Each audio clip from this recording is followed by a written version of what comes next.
Donc, nous, ce qui nous intéresse ici, c'est de faire passer les nuages du dessus sur la photo du dessous. Je vais prendre mon petit stylet juste ici. Bon, là, je suis en opacité 100% pour que vous voyez très bien. Et que se passe-t-il? Vous l'aurez remarqué. Regardez, avant, après. Eh bien, on va récupérer, si je fais l'affichage qui est juste ici, la partie de l'image là, de la photo qui est sous-exposée ici, va commencer à réapparaître. Et donc, par définition, si je clique sur affichage, ce qui est en train de se passer, c'est que là, on a récupéré la partie ciel de l'image qui était un petit peu sous-exposée sur la photo du dessous. Vous voyez? Bon, bien entendu, comme vous pouvez le remarquer aussi là, c'est qu'au niveau de la transition entre cette partie-là et cette partie-là, bon, elle passe quand même plus ou moins bien, mais on voit quand même qu'il y a une petite différence pour la simple et bonne raison que ce sont deux expositions différentes. Maintenant, à nous de les faire un peu matcher. On pourrait très bien jouer avec l'opacité, regardez, juste un peu comme ceci.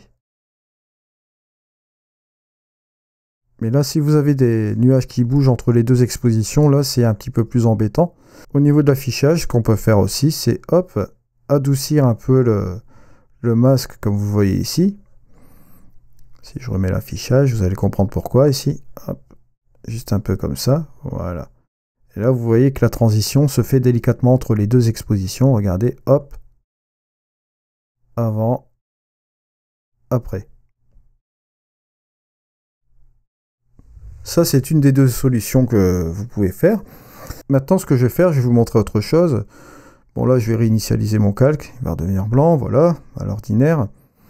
Ce que je vais faire, c'est faire passer cette photo qui est ici, au-dessus, voilà, de la photo sous-exposée. Et là, on va jouer un peu avec les ombres et vous allez comprendre un petit peu de quoi je vais vous parler. Donc là, je vais activer encore une fois le masque. Et là, ce que je vais faire, je vais inverser mon calque. Faire un paint in ici et de faire réapparaître, par exemple, vous voyez,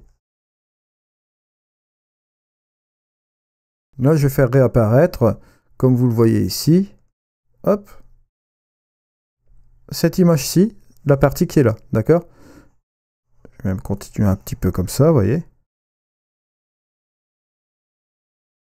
Si j'enlève l'opacité, vous allez voir, on va retrouver la sous-exposée qui va être en dessous.